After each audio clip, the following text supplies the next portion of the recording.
4 huge finals, 4 intriguing matchups. Okay, in a sentence. Which one are you most looking forward to? Ooh, question without notice.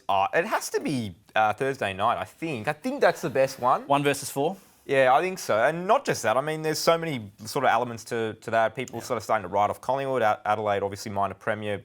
The greatest one-year turnaround in footy history, just about. There's obviously the Isaac Rankin storyline. If they win, then he's completely out of 2025. If they lose, it sort of keeps the door ajar. And then you throw in the fact that every time these two teams play, it's decided by a kick. Like, they keep seeming to play nail-biters. So I think that's the one I'm looking forward to. Well, why don't we start with that game? So Adelaide versus Collingwood, 1 versus 4, as I said. They've split the games this year. So they played twice. Collingwood won by 10 points at the MCG and Adelaide 3 points at Adelaide Oval just a few weeks ago. Christian, maybe can you give us a quick snapshot of these two teams, what their strengths and weaknesses are and how well they match up with one another? Yeah, so you talk about tight games, very low scoring this year, and it's the two best defensive sides in the competition. So Collingwood's conceded the fewest points of anyone this year, and Adelaide's conceded the second fewest. You don't often think that about the Crows. You kind of think of them as this offensive powerhouse, and earlier in the year you'd sort of say, very underrated. A no-name defence. Yeah. And that's why they've grown to have a name over the course of the season. Well, not really, because they got snubbed on All-Australian. Oh, okay. I think that's why they finished number 1 on the ladder. They were the number 1 scoring team for the previous last 2 years, and really, since Nick's got there, really showed that they could put a score on the scoreboard and had a strong offence. But then this year, it's obviously got to the top of the ladder because it's all based on their defence actually being number 1 in the comp. So, so they're the hardest. Adelaide are the hardest team to score against once you do get it inside 50, and Collingwood are the second hardest team to score against. So it's going to be, last time they played was 59 to 56 or something, so it could be a very similar scoreline. The earlier game they played in round 10, so both of these two teams are ranked second and third for scoring percentage of scores from turnover. So Collingwood has the second highest percentage of scores coming from turnover across the season. Adelaide has the third highest. West Coast has the highest, who obviously don't score a lot, but just the percentage of points that are coming from turnover is higher. So Adelaide, Collingwood, both sort of basing their game around the intercept and the turnover game. The round 10 game that they played earlier this season was the only game this year where there was more points scored from kick-ins than there were from clearances across the game. So the teams were able to go end-to-end and sort of score from a kick-in. I think it was about 19 points scored from kick-ins and only 17 scored from clearances. So talk about these two teams. Stoppages, contested possessions. Yeah, you want to go hard and you want to be first to the ball, get your hands to the ball first. But that's not how either of these two teams have based their game. It's on the intercept and turnover game. So, hopefully it's exciting, but I can't see it being a shootout just the way these two teams set up. Take the unders. Jake, if you had to say, if you had to pick an X factor from each of these teams, who would you be looking at? I think for the Crow, I mean, there's a few. Well, what is an X factor, firstly? Okay. Because this is always something that people like. Do you want to explain, or I can give you the parameters if you'd like? Well, I tell you what when you ask me what an X factor is, I'll tell you what I think, and then you can sort of tell me if I'm right or wrong or whatever. Sure. I think it's someone who is a bit of an unknown quantity. I think it's someone who has a lower floor but a higher ceiling than your average player, and someone who can turn a game in a very short period of time, a 15-minute patch, a quarter, someone who has the ability to sort of have a 25-3 game, that kind of player. Okay. But you can't be a superstar. Think of it, I sort of joked before, it's the anti-Andy Brayshaw. Love Andy Brayshaw. He is the most consistent player week in, week out. He's not an X factor. He's great. He's fantastic. But you know what you're getting. You know what you're getting. It's sort of like you're not quite sure, but their best can win you a game and can win you a final, and they don't need to play the whole game. It can be a quarter, Stewie Jew type quarter that wins you a game. So that's what I think an X factor is. Great explanation. So with Adelaide, I've gone with Ben Keays. I think he's a perfect one. I think for a couple of reasons. One, his role obviously has got bigger with no Rankin.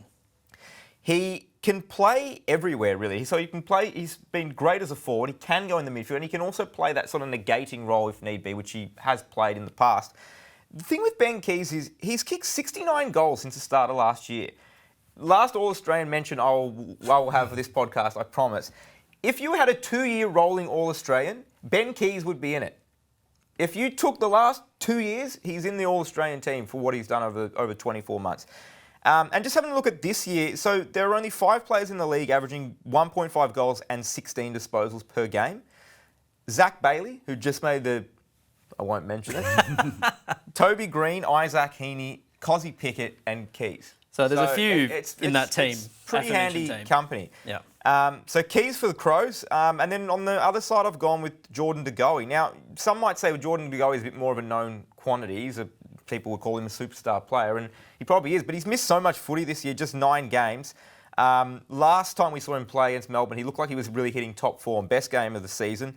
If he's fit and firing, it's exactly what the Pies need, I think. He's just someone who's a bit more dynamic, who can hit the scoreboard, back in the midfield. He just gives them a whole lot. And maybe there is that scores from clearances. They can add that and make and we difference. know he is a proven finals performer. So 10.9 rating points he averages in home and away games, and it jumps to 13.7 in finals. So we know he delivers on the big stage. So he's someone that, and it's all about timing, right? You can be the best. Look at Collingwood 3 months ago. It's so things change very quickly. You've got to be winning a premiership is all about timing. And if he can come back now and he's in form and his body hasn't broken down having to play the whole year, I don't know. I think that can be really valuable for the Pies. We'll get some answers from Mason Cox on Red Time later this week about whether the pre-finals buyers probably worked in Collingwood's favour this week for those sort of reasons. We'll get that answer at 10 o'clock on Thursday. We'll find out very soon. But that is the kind of person you are talking about, someone who can come in and change the game, the course of the game quickly.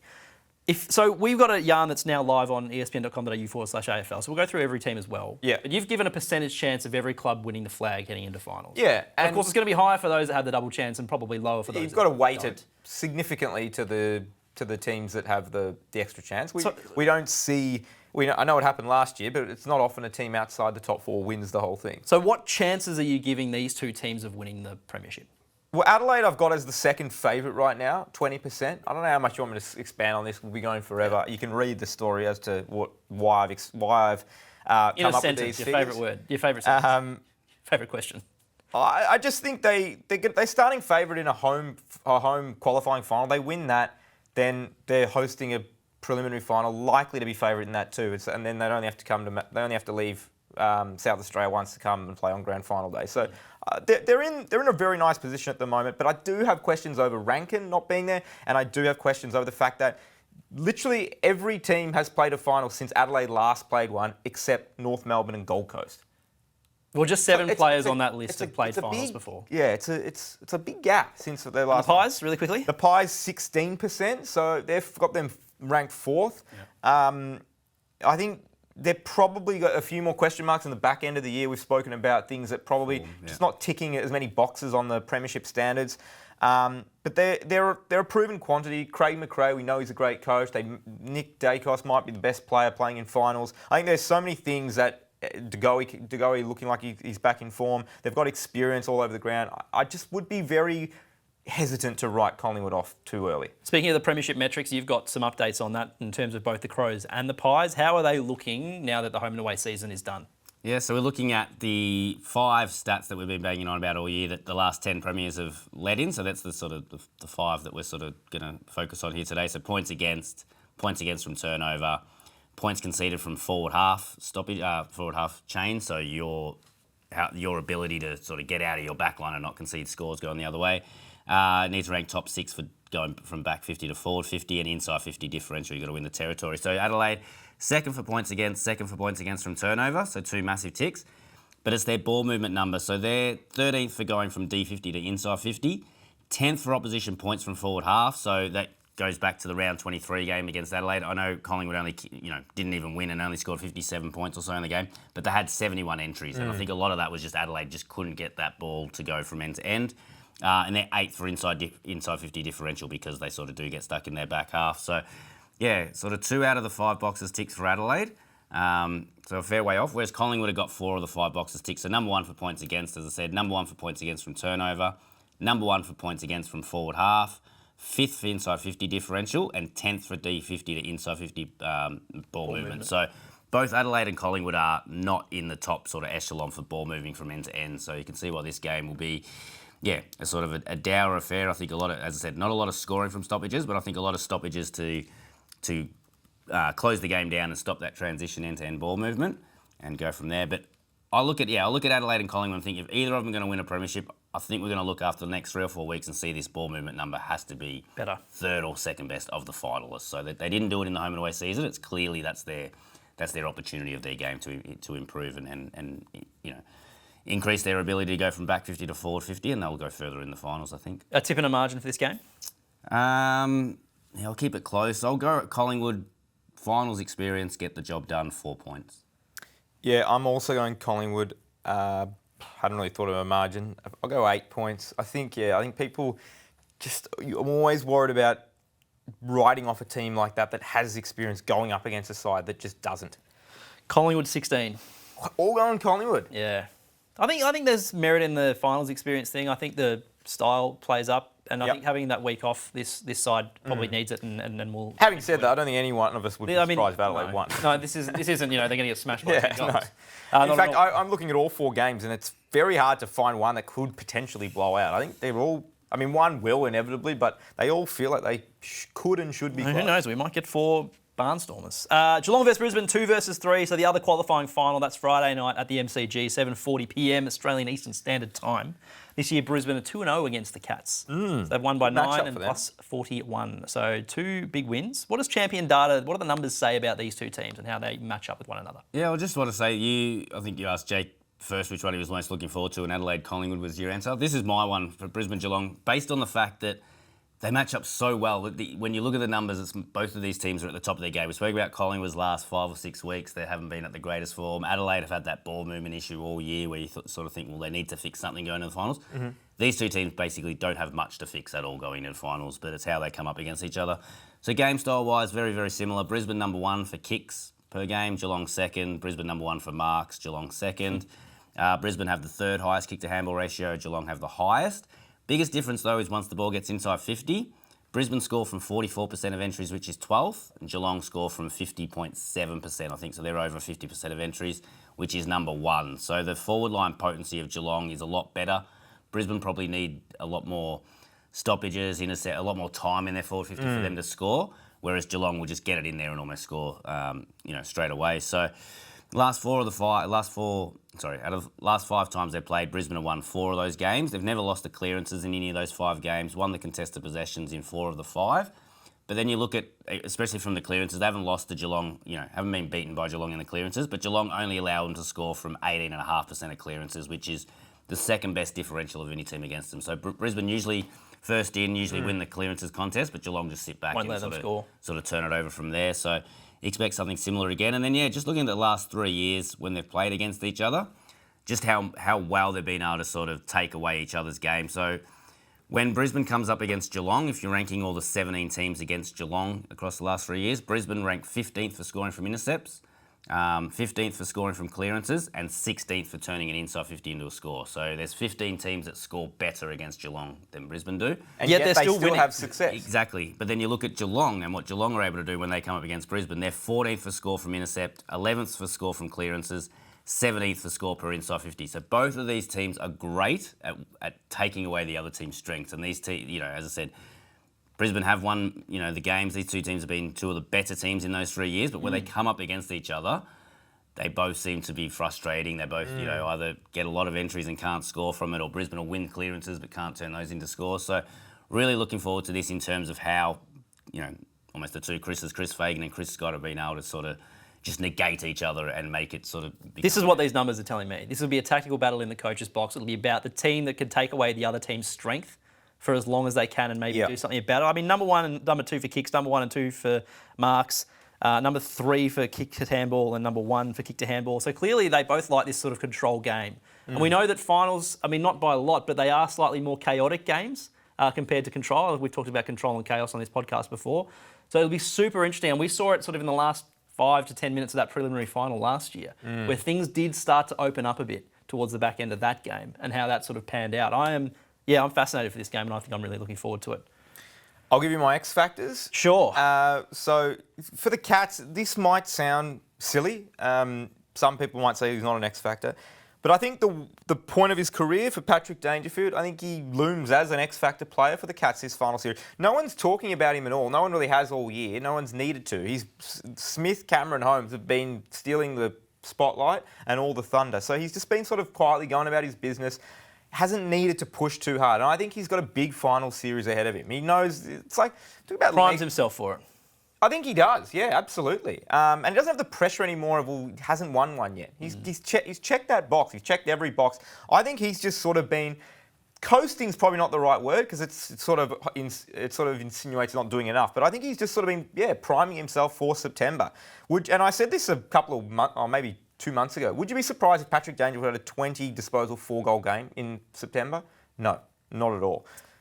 So he looms large. And then for Brisbane, I've gone with Kai Lohmann, who the last time we saw him in a final was as X factor as they come. He nearly won the Norm Smith medal. He was fantastic. First half was... He's another that's missed a lot of footy this year. But like Jordan De Goey, I said before for Collingwood, he's proven in finals, albeit limited sample size, but 9 goals through his final series last year. Only 3 players since 1999 have actually kicked 9 or more goals at a younger age. Finals. In finals. Buddy, Tom Papley and Carlton great Lance Whitnell. So, and again, fair company. I think he's one that can just sort of spark them and sort of forgotten about a little bit because he's probably hasn't played to his potential this year and obviously missed a bunch of footy as well. That's fair. I'm going to stick with you on this one, but the percentage chance of both of these clubs winning the flag? Yeah, so Brisbane, I got the third favourite at 19%. So you remember the Crows were 20, Brisbane 19, thereabouts, I think. Similar with Collingwood. We have proof of concept with Brisbane. We've seen them do it. It is tough to go back to back, but they've had I think they've had an underrated flag defence. They haven't. We've seen so many teams in recent times just sort of stumble the following year, and they've kind of just been doing what they do, and that's with no Joe Danaher. That's with having to deal with injuries to some key players as well. So not that they're the only team, but I think things are really clicking now. So I'm quite bullish on Brisbane. I quite like how they've played at the MCG this year, where the final will be. 6 from 7 in the last 2 years, including the grand final win. So they've been a lot better at this venue compared to what they have been in the past, where there's a whole hoodoo sort of thing. And while they haven't been great at home, obviously, this season compared to other seasons, they've really sort of shown up on the road, and I expect that sort of form to continue. I think they'll really throw it up to the Cats. Yeah, it's a tough game, but they win that, and all of a sudden it's home prelim, and people start to say, well, they're just about flag favourite. Premiership Standards report has these two are the favourites, if you go by that report. They're the only 2 teams that have ticked all 5 boxes, are ranking top 6 in the 5 key stats. So Brisbane, 6th for points against, 4th for points against from turnover. But that goes up to number 1 if you just look against finalists. So when they come up against finalists, they can see the fewest points from turnover of anyone. Third, and third from the other 3 sort of stats that you're looking to rank top 6 in. And for Geelong, 4th for points against, 5th points against from turnover, 2nd for points from forward half against, number 1 from going D50 to inside 50, and 4th best inside 50 differential. So out of the 8 finals, these are the only 2 teams that are ticked. Green, tick. And the Cats, the percentage chance? Cats at 26, clearly on top. So 1 in 4 times you think you play the finals out there winning. Yeah, just even slightly better. They've won 11 of their last 13 games, 8 of them by 40-plus points. I know I've been very slow to get on the Cats hype train, and I'm there. Like they deserve to be premiership favourites right now, and with all seriousness. Chris Scott, is he the best coach in the league? If he's not the best, he's certainly on the short list, top 2 or 3. They got the Coleman medal winner. They may have the Brownlow medal winner. And it's just the path, and that's what you got to look at, the path. So obviously it's a tough game against Brisbane, but they have, it's a home-ish game. They win that. It's hosting a prelim. And I mean, it's just so hard to back against them. There's one stat that really stands out to me that Brisbane will, I'm sure, be taking a look at, and that's just making sure that the Cats don't have too much ball, Christian. Yeah, there's 2 ways to look at this. So I've gone it's a little bit of an arbitrary number. It's a fun one. 329 disposals. So, but if you look at time in possession as well, there's a little bit into it. I think just overheard someone talking in the office. The time in possession, I think it's about 39 or 40% is the average that a team will have possession of the ball for. If Geelong is slightly above that average, they're sort of undefeated in the last 3 years. If they're below that average, they sort of go to their 40-50% win rate. So they need to have the ball in their hands for longer. But yeah, 329 disposals is the number. So if they've reached 329 disposals in a game this year, they're 16-1. When they haven't reached that number, they're 1-5. And Brisbane are good at playing keepings off. Very simple. Geelong has a fair bit of the ball. They know what they're doing with it. And as I said, number 1 team for scoring per inside 50. So they're very potent with the ball in hand. But yeah, how much can Brisbane take that away from them? So a tip and a margin, please, for this match. Yeah, Geelong, 17 points. A little bit of a blowout, this one. For blowout, 17 Yeah, I know. points. Come on, yeah. I'm going to go... stick this in the time capsule. I'm going to go draw And then we're going to play... Hang on, well, let me finish. I'm going to go draw, and then we'll play extra time, and the Cats will win it by 5. Okay. I'm just going to go for Brisbane by 7 points. Boring. Draw. Come on now. GWS versus Hawthorn, so one of the elimination finals, 6th versus 7th. They've played once this year. The Hawks won that by 12 points. That was at the MCG. This one is at NG Stadium on Saturday afternoon, 3:15 Australian Eastern Standard Time. I'm going to start with you, Jake. A percentage chance for these elimination finalists winning the flag. Yeah, so you've got to take that into consideration. People will look at these numbers and might think, oh, that's unfair, but we don't see it often, and then you've got to allocate that percentage amongst 4 teams that don't have the double chance. So bear with me. The Giants, 9%. Now, I think that, if anything, is generous. 1 in 11 times you play the final series. I think they're the most likely of the teams outside the top 4 to win it this year. And I think there's a few reasons. One, they've been in great form. They've won 9 of their last 10 games. They've gone 4-0 in that span against top 8 sides. So they're not just winning, they're beating the good teams that they're going to have to come up against. They're set to get a bunch of players back, key 23 players. Buckley, Hogan, Kelly, string of names getting thrown around, could be playing. But I think the other part of it that I really like for the Giants is that they've got that point to prove from what happened last year. And it's sort of ironic that they've sort of finished in the position that Brisbane's in last year, when Brisbane was the one that knocked them out. And obviously, I think that sort of lit a fire in them, and especially in the back half of the year with players coming back. I spoke about timing before. I just reckon that's worth, call me crazy, I reckon that's worth just a couple of extra percentage points. Just that every club's playing for something. They're all playing for a premiership, but they're playing for more than a premiership. I think they were humiliated last year. And to rub salt in the wounds, to see Brisbane, the team that you had beaten, go on and lift the cup, that must have stung. Christian, we talked last week, I think it was, on this podcast about how it's defence that wins you premierships. Well, the Giants are a better offensive team this year, and the Hawks have been better defensively. So is this how we could kind of see this game playing out? Yeah, a little bit. So, yeah, we'll start there. So, top 6 is what, usually where we get the green boxes and the ticks next to. So you look at the offensive stats that we take into account. Points scored, Giants are 5th, so they're just getting to that top 6. Hawks are 7th. Score per inside 50, Giants are 3rd, Hawks are 9th. Points from turnover, GWS 6th, Hawthorn 8th. And points from clearances, GWS are 6th and Hawthorn's 5th. So that's the one area where Hawthorn's above. So GWS sort of 4 out of 4, they're in the top 6 for, and Hawthorn only 1. But then you look at the defensive side of things, points conceded, Giants are 9th, Hawks are 3rd. Score per inside 50 is the one that Giants are okay in, they're 4th, Hawks are 3rd. Points conceded from turnover, Giants are 8th, Hawks are 3rd, and points conceded from clearances is Giants are 11th and Hawks are 4th. So Hawthorn ticking all the boxes defensively in the 4 main categories. But just to your point before about the Giants, what did you say, 10 of the past 12 or 10 of the past... 9 of the last 10? 9 of the last 10. I looked at post-bye, so rounds 0 to 15 sort of played their thing, had a bye round 16, came back in round 17. So since round 17, there's 7 wins and 1 loss. But it's the actual stats that, if I had sat here at round 16 and looked through the Giants' premiership standard, there was a lot of issues for me. They were playing, it was almost what I would call responsive footy, or, they was always on the back foot. They were losing the clearances. We spoke about it a bit, yeah. Losing territories, but scoring really, really well from back half. It was almost like, just let the ball get to Sam Taylor, Buckley and Iden, they'll stop a score and then we'll score from there, which is a dangerous way to play. Since the bye, their inside 50 differential pre-bye was 14th at negative 8.5 per game. They're in the positive, plus 1.5 since the bye, which is 8th. 3rd for points for, which is up from 8th pre-bye. Contested possession in the midfield, so, protecting your defence by winning a lot more contests. They were 17th pre-bye. They've just evened it out now, so they've won the same amount of midfield contested possessions as their opposition post-bye, so that gets them to 9th. So a big improvement there, but it's also been their ability to go out of clearance. So points from turnover, pre-bye, they were 50.3 points per game from turnovers. Went up to 50.6 post-bye. So they increased by 0.3 points from turnovers post-bye. From clearances, they were 29.8 points per game pre-bye, which is 15th.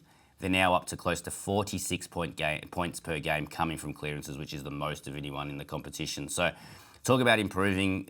It's almost just start at the basics. Just get your hands to the ball a little bit more, help us win territory a bit more, and we'll go from there. So looking at the last 3 times they've played as well, Hawthorn's won the scores from turnovers in 3 of those games.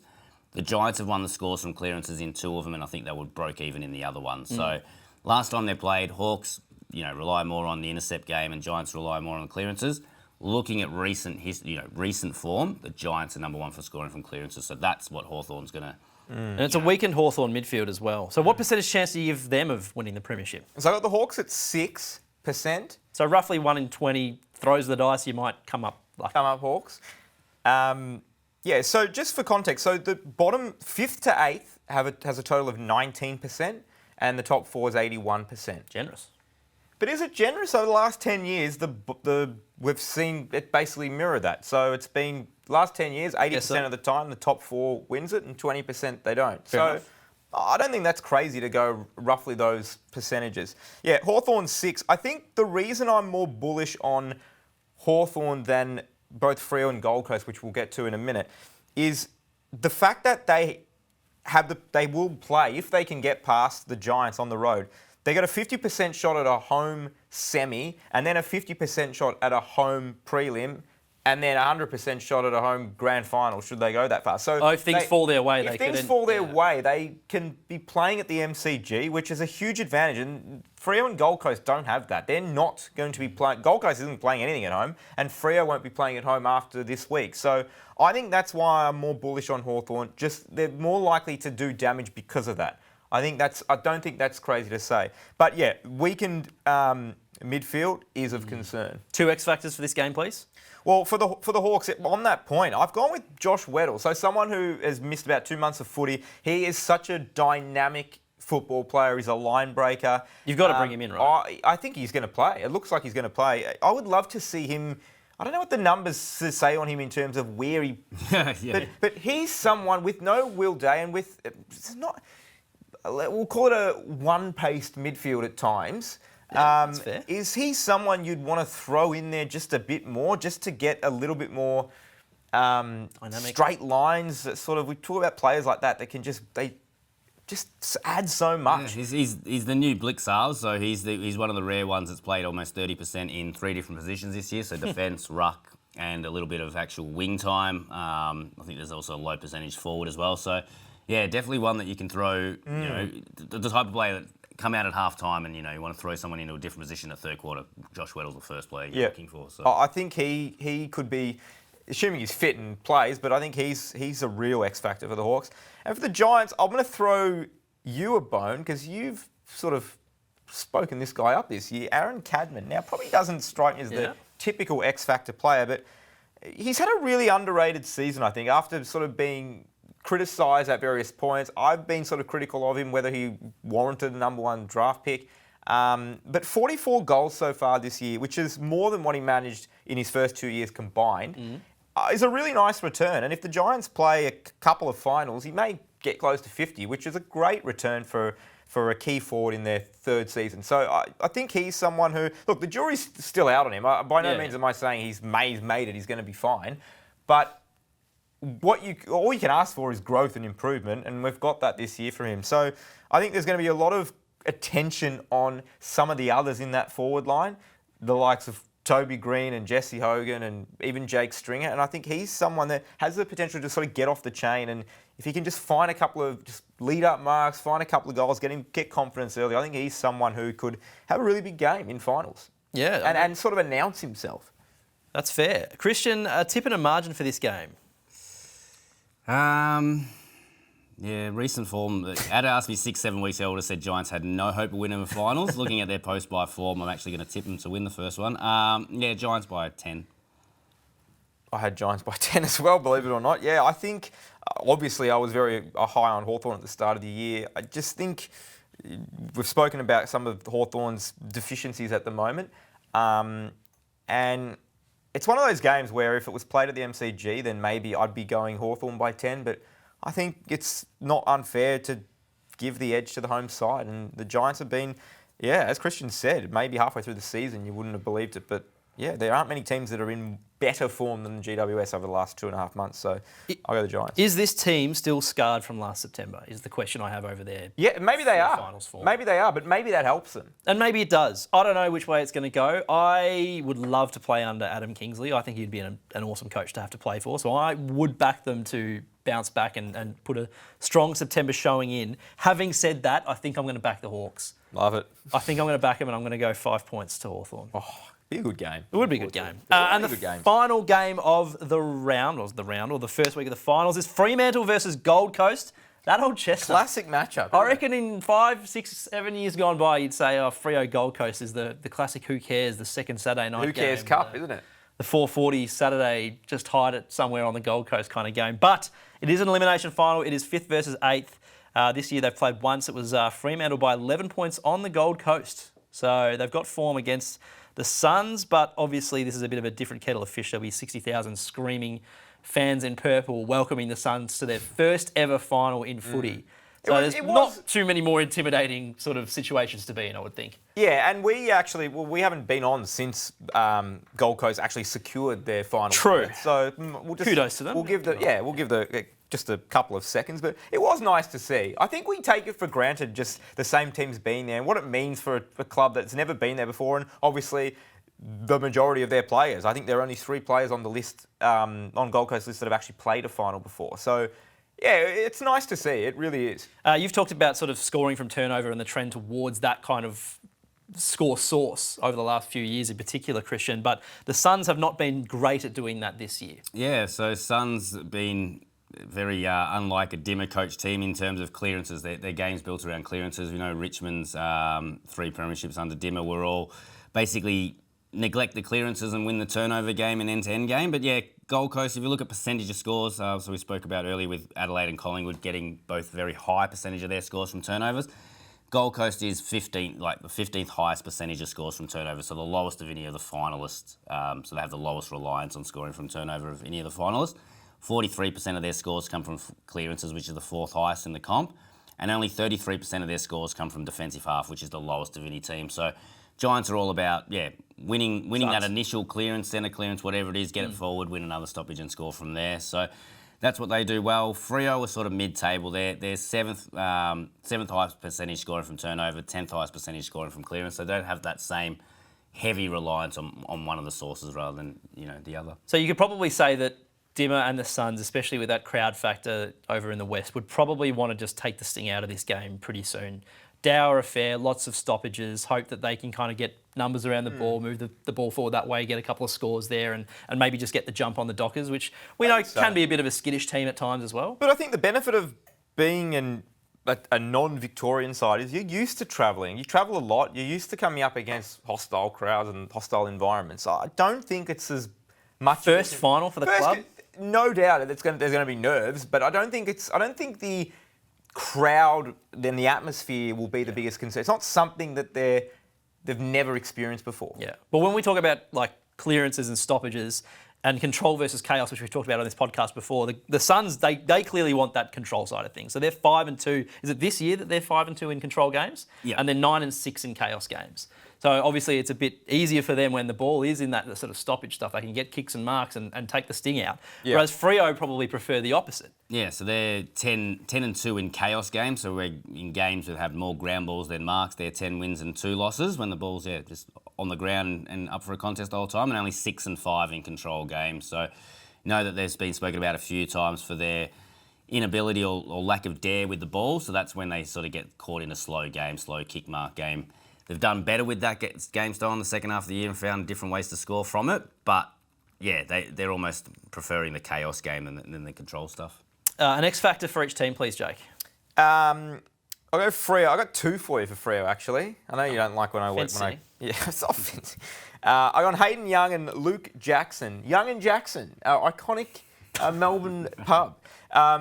So Young, another one of these players. You probably noticed a bit of a theme throughout some of these, just players that have missed a bit of footy this year. Okay. He's and probably goes back to the unknown quantity. We know what they can do with a healthy runway, but just when you're in and out and under some injury clouds, a lot of unsure. I think there's been twice it looks like his season had been done. Yeah. Now, if he's able to play, he's the class, his composure, he adds a totally different midfield dynamic to what the likes of Sarong and Brayshaw and even someone like Shea Bolton that can roll through there. He just provides something different. But yeah, he's real class. And then Luke Jackson, I think he is, just thinking on top of my head, is he the best ruckman playing in September? Possibly. Yeah, probably, yeah. I think he's just... In terms of all Australian pecking order, if you think of it that way. We'd mention it again. Not to overuse the word dynamic, but he really is. Yeah. He can kind of do a bit of everything, and he plays as that extra midfielder. We've spoken about that before as well. And because of that, he's just so incredibly tough to match up on. So he's a player that you'd love him to hit the scoreboard. Yeah. I reckon you'd take what you can get out of that. But if you can push Jared Witts forward, as in push Witts back while you push forward, maybe gets like a fast break or something like that. Yeah. So they're the two players I'm sort of keeping an eye on from a Freo perspective. From Gold Coast, I don't know whether you'll allow this, but I've actually gone with Damien Hardwick. He's not playing, but I think he's their trump card. When you think about it, I mean, they do. It's 3 players on the list that have played a final before. Dan Rioli, John Noble, and Ben Long. Yeah. And Long's only played one. Yeah. So Dimmer is the experienced head, not just having been here before, but obviously having had success in September and plenty of it at the Tigers. What does he have up his sleeve? Has he been saving anything? Does he have any sort of match? Does he sort of... Well, the thing that encourages me is the style that he had at Richmond and the players that he had at Richmond. He's had to sort of abandon that and play to the strengths of the Gold Coast. And he's done it well. We spoke about this right at the beginning of his tenure, and we said, how good is Damien Hardwick as a coach? Yeah. We saw what he did at Richmond, and you're not going to ding him for that because you look at, they had a really good team, but what do you do with a totally different squad? And he obviously took a couple of players that helped make them a bit quicker off the back line and that sort of stuff. But I think, what he's been able to do, totally different style of play, little elements that he's taken from Richmond. I think Damien Hardwick is obviously, you can't dispute it. He's a great coach. Anything he can do that can disrupt what Freo will want to be doing? Yeah, probably. I mean, it's the moving the ball fast in the chaos game, as we spoke about. So sort of as Freo sort of looking better in chaos games, you want to try to slow them down. So you sort of want Freo to play that kick mark handball style. So you spoke about Geelong and Brisbane playing very similar game styles and very high and kicks to marks and things like that. These two teams are the opposite. So Gold Coast 17th for kick to handball ratio, Fremantle 15th. Gold Coast 17th for uncontested mark, Freo 18th and number 1 for kick long percentage. Gold Coast. So when they don't kick it much, but when they do kick it, they kick it long. And similar to Fremantle, they like to handball the ball a lot more, but they're the third for kick long percentage. So both teams sort of want to go small by hand and quick by foot. For Gold Coast, if they can just make Freo go with a few sideways kicks, backwards kicks, and slow them down and turn it into a kick mark game, I think that's going to actually help the Gold Coast. The higher Fremantle's mark number could be better for Gold Coast cause. Keep an eye on that, I reckon, on Saturday night. Yep. Really quickly, percentages, because they are small. They are. So Freo 3%, ranked 7th. You may remember I had them very close to playing in the grand final this year, but I sort of said it earlier when I was talking about some of the other teams. Yep, they get to play this one at Optus. Fantastic. Let's say they win it, then what? They're on the road all the way through. That's incredibly tough. I don't know if they can do it this year. I'm bullish on them for next year. Sure. And then Gold Coast, I've got at 1%. 100 to 1 shot. Same reason. They've literally never played a final before. We've spoken about the inexperience, all of that. And they're going to have to win 4 consecutive road games. Forget the fact that they're finals. They're going to have to win 4 consecutive games on the road. They've never done that in a single season in club history. So you're going to have to go and win 4 of them against the best teams in finals when you've never played finals before. I think 1 in 100 shot is generous. Just touching on the premiership standards. So Freo are the only team that didn't tick any of the 5 boxes. So they got to 7th for points against and 7th for points against from turnover, so just 1 ranking off. 9th for points conceded from forward half, 11th for moving the ball from back 50 to forward 50, and 9th for inside 50 differential. So you're saying change Freo to 0%? Well, yeah, almost. I've almost have them sitting there. And you look at the ball movement, so D50 and inside 50, they were 11th across the season, 14th when they came up against the top 8 sides. So that's what I was talking about with the Gold Coast. If you can actually make Freo second guess their ball movement and have to sort of keep play an eye on that bit of chess, then that's where they struggle. Gold Coast, really close to being ticking all 5 boxes. 5th for points against, 6th for points against from turnover, 7th for points conceded from forward half, and 8th for going from back 50 to forward 50, and then 2nd for inside 50 differential. So 7th and 8th are just a rung below being in the top 6 for all of them. But yeah, looking at this, and if you want me to give my tip right now, I'll tip based on the premiership standards and give Gold Coast probably a 14-point win in this one. Just Fremantle's numbers, to me, sort of say, don't scream finalist or finals winner at least. I think this is the first time we've disagreed with our tip. I'm going to go with the home side again. Freo, again, haven't thought too much of a margin. I'll go 9 points. I think it'll be close. I can certainly see both teams winning it, but hard to go against.